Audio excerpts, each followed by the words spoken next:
আমরা ইতিমধ্যে medical leave সম্পর্কে বিস্তারিত আলোচনা করেছি দুদিন আগেই। সেই ভিডিওতে একজন অনুরোধ করেছেন লং ভ্যাকেশনের বিষয়টা আরেকবার বুঝিয়ে দেওয়ার জন্য। তার অনুরোধেই আজকে এই ভিডিও। তো লং ভ্যাকেশন যদি থাকে তার ওপেনিং বা ক্লোজিং উভয় দিনে উপস্থিত হলে কী হবে, যে কোনো একদিন ওপেনিং বা ক্লোজিংয়ের যে কোনো একদিন উপস্থিত হলে কী হবে, মেডিকেল হবে কি হবে না, যদি ওপেনিং এবং ক্লোজিং দুদিনেই অনুপস্থিত থাকা হয় তাহলে কী হবে, সেই সম্পর্কে আজকে আমরা আর একবার বিস্তারিত আলোচনা করব। এই ছিল আমাদের 11 নম্বর প্রশ্ন লং ভ্যাকেশনের ক্ষেত্রে, যা বোর্ডের 24/1/1980 সালে প্রকাশ হয়েছিল। তো সেই বোর্ডের লেটার অনুযায়ী লং ভ্যাকেশনের ক্ষেত্রে কি হবে সেটাই আজকে দেখব।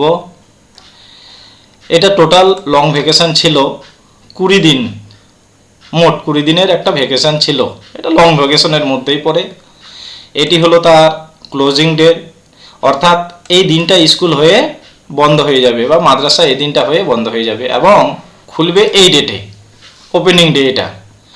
তাহলে কোনো একজন এমপ্লয়ি যদি এই ক্লোজিং ডেতে অনুপস্থিত থাকেন এবং ওপেনিং ডেতে উপস্থিত থাকেন, ক্লোজিং ডেতে অনুপস্থিত এবং ওপেনিং ডেতে উপস্থিত যদি থাকেন, তাহলে শুধুমাত্র এই ক্লোজিং ডেটার একটা মেডিকেল হবে। অর্থাৎ এখানে মেডিকেলের সংখ্যা হয়ে যাবে একটা মেডিকেল হবে, ওয়ান ডে। যদি তিনি এই দিনটাতেও অনুপস্থিত থাকেন, এই দিনটাও যদি অনুপস্থিত থাকেন কিন্তু ওপেনিং ডেতে উপস্থিত ছিলেন, তাহলে এখানে মেডিকেল হবে এখানের জন্য একটা, এখানের জন্য আরেকটা, এখানের জন্য আরেকটা।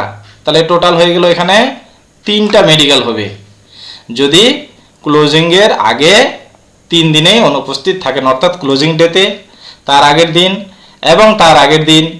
আরও যদি তার আগে আরও অনুপস্থিত থাকেন, যতদিন এদিকে থাকবেন সবটাই মেডিকেল হবে। কখন? যদি তিনি ওপেনিং ডেতে উপস্থিত থাকেন। তাহলে আমরা এই একটা কেস পেলাম। দ্বিতীয় কেস আবার দেখব, ক্লোজিং ডেতে উপস্থিত। ক্লোজিং ডেতে উনি উপস্থিত ছিলেন, এখানে প্রেজেন্ট ক্লোজিং ডেতে।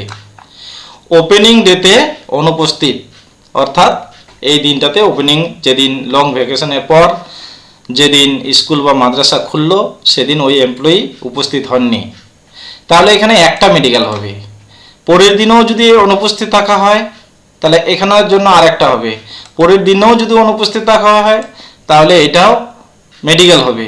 পরের দিনেও যদি অনুপস্থিত থাকা হয় পরেরটাও মেডিকেল হবে। এরকম যতদিন অনুপস্থিত থাকা হবে এখান থেকে শুরু করে টোটালটা মেডিকেল হবে। তাহলে এখানে যে সেটা যদি আমরা দেখি 1, 2, 3, 4, আমরা 4 দিনে ধরলাম। এখানে লং ভ্যাকেশনের পর ওই শিক্ষক 4 দিন উপস্থিত হননি, তারপরের দিন তিনি এসেছেন, তাহলে এখানে মেডিকেলের সংখ্যা হয়ে যাবে 4টা। এবার পরের আর একটা কেস দেখি আমরা। পরের কেস, লং ভ্যাকেশন যেদিন থেকে চালু হচ্ছে তার আগের দিন, অর্থাৎ ক্লোজিং ডেতে অনুপস্থিত এবং ওপেনিং ডেতেও অনুপস্থিত। তাহলে এইখান থেকে শুরু করে টোটাল পিরিয়ডটা মেডিকেল হয়ে যাবে। অর্থাৎ লং ভ্যাকেশনটা ছিল 20 দিনের, 20 দিন। যেহেতু তিনি ক্লোজিং ডেতে অনুপস্থিত তাহলে এটার জন্য একটা মেডিকেল, ওপেনিং ডেতেও অনুপস্থিত, এটার জন্য আর একটা মেডিকেল যোগ হবে। তাহলে এখানে টোটাল মেডিকেলের সংখ্যা হয়ে যাবে কয়টা? 22টা। তাহলে এই জিনিসটা ক্লিয়ার। এবার ওপেনিং যে ডেটটা ছিল তার পরের দিনও যদি অনুপস্থিত থাকা হয় তাহলে আরেকটা যোগ হবে, তারপরের দিনও যদি অনুপস্থিত থাকা হয় তাহলে আরেকটা যোগ হবে, তারপরের দিনও যদি অনুপস্থিত থাকা হয় তাহলে আরও একটা যোগ হবে। ঠিক একইভাবে ক্লোজিং ডেতে তিনি অনুপস্থিত ছিলেন, তার আগের দিনও যদি অনুপস্থিত থাকেন তাহলে আরেকটা মেডিকেল যোগ হয়ে যাবে। এরকম করে যোগ হতে থাকবে। অর্থাৎ তিনি যতদিন ভ্যাকেশনের আগে এবং ভ্যাকেশনের পর অনুপস্থিত থাকবেন তার মেডিকেলের সংখ্যা হবে সেটাই।